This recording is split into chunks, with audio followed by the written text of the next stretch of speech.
Now, Geordie, when did you first become aware of these lung testers? It was, while I was working offshore in the diving industry, these things were going about, and I was quite intrigued by them. And I was caught with one. You were caught, was you? Just the once. You don't forget it the first time, do you? No, you don't. They're great fun. I suppose being in the diving industry, you need a good sense of humour. You do, yes. It's a job that encourages humour and banter, and you have to mix with the crowd. Mm. And with these being called lung testers, it's something. Is it a test that you usually kind of take in? Not with these, obviously, but it's a lung test. It's a natural question to ask somebody in that business. You have your lungs tested on a diving medical, obviously, as you say, not with one of these, with a proper lung tester. And as is everybody in the offshore industry has a lung capacity test. It's not specific only to diving, but as I say, it certainly does not involve one of these. So how long ago was it the first time you kind of came across them? I would say around about 1973. 1973? Yeah. So it's quite a long time. So when did you actually start making them? I started making them, albeit knock-ups, more or less directly after I was caught. You thought, I'm going to get somebody back. Correct. You know, there's nothing. It's a real. It's funny. Yeah. You know, it's even now in a pub or wherever, if somebody comes into the house and sees it and asks what it is, there's a silence. And that's when these come into their own. A great place to use them is bring them out at a party or a social, like in a pub or a bar. It's a great place. Somebody will spot it and say, what does that do? Say, oh, it's a lung tester. Have you ever tried one? And that's how I was caught out. Yeah, mate, it's a pub that I suppose is probably the best place. Somebody asking, what is that and what does it do and how does it work? The whole pub, if they know it, goes quiet. They're waiting for the person they're waiting for it to blow it in the face. And as soon as it happens, the place erupts in laughter. Again, I've seen some people taking it the wrong way, and but that's very, very rare. It's a character builder. I would say, yeah. So you've been making them for many, many years. Were the first ones you saw a much simpler version? The idea, the method and how it works has never changed. No. The design, the wheels now a lot fancier. This is a 16-bladed wheel. The old ones, the first ones I made, were 8 blades, sometimes 6 blades. But I've refined it down to 16. It's easier to turn. It's a lot more decorative. It looks a bit more authentic. The first ones were just made out of old brass fittings and knock-up bits of tubing. They've been streamlined into looking like they possibly could be a lung tester, albeit in an antique style.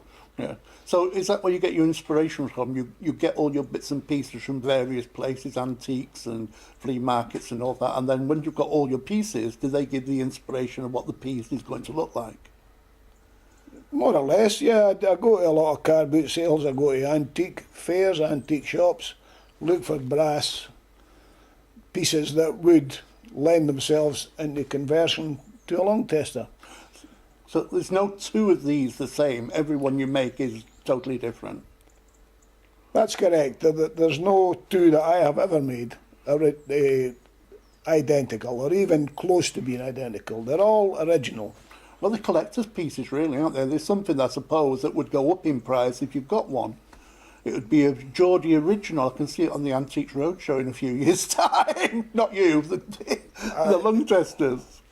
I'm not the only guy that makes these things. There are other versions going about, although I would say that these are probably the best looking ones. No, I think they're fantastic and they're really good. We'll encourage everybody to go and have a look at the gallery and all the different products that you've got for sale, and that'll be changing. Now, these are one-offs. When somebody sees one they like, they need to grab it then, because if they can't order, say, I want that one, it's that everyone's different, and you wouldn't be able to redo the same one 2 times.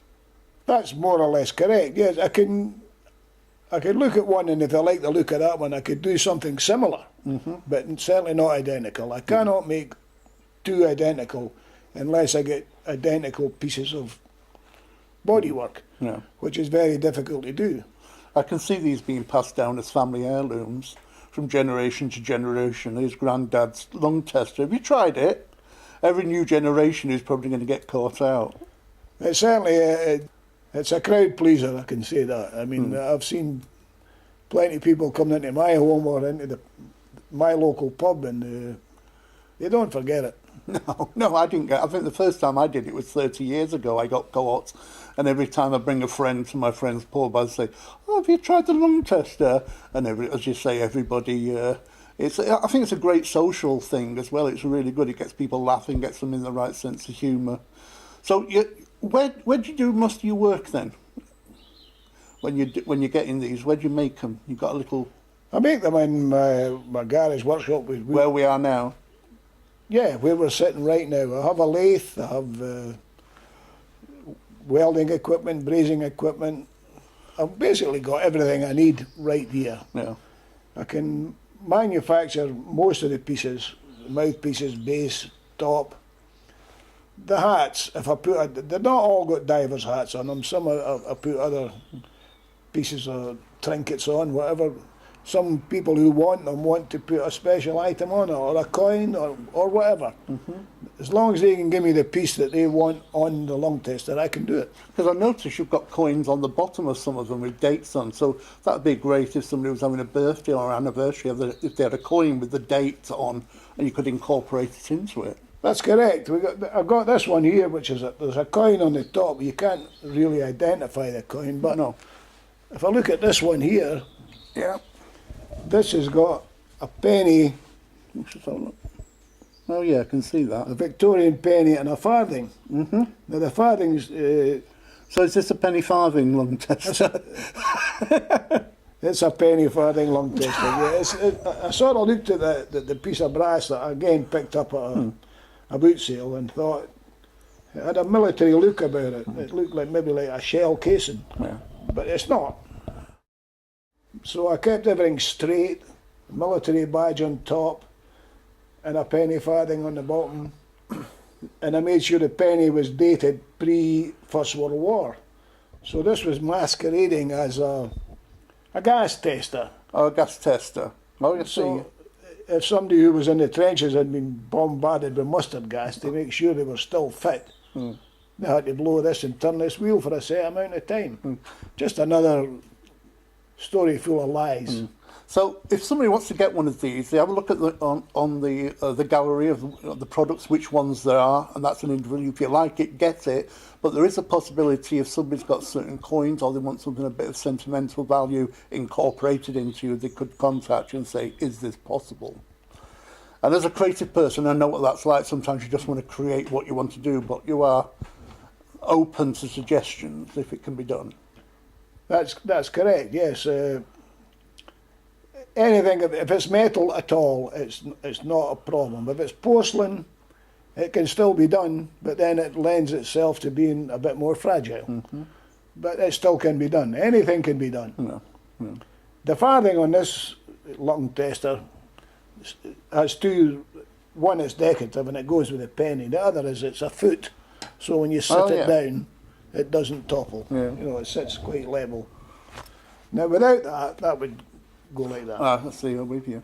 So everyone's really, you know, it's just designed perfectly to make sure it works. That's correct. In the case of this one, it's got a big base, so it doesn't topple over. Now, when you sell each one, is it all? Have they all got? Do you give them instructions of how not to blow the powder in your face? Is everyone slightly different? The technique how to blow them is the same throughout. Okay. We do. I personally write out an instruction Yeah. on how to operate it. The do's and don'ts, you could say. There is 2 or 3 different ways to spin the wheel, but there is only one proper way. Although you can do it, it'll catch you. I think we need to show them in a minute exactly how they work. You show us your version, and I don't know the trick, and I'm going to attempt to be the fool, basically. You're going to be the guinea pig. I'll be the guinea pig.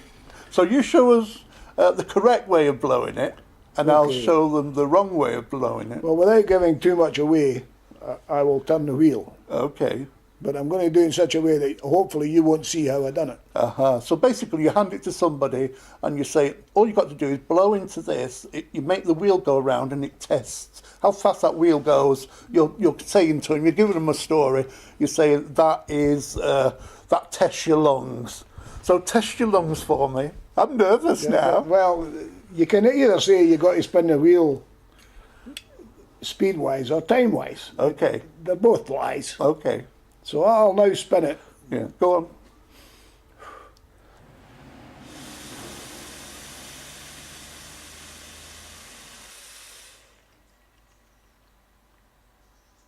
So, I'm an unsuspecting lung tester in a social event, and I think he's just done that. I can do that too. All I've got to do is make this wheel go around. So you just put your mouth to it, and you think, I can do that. Great for all the kind of the lads in the bar or wherever. So you just put it in your mouth, and I can make that blow. Okay, here we go.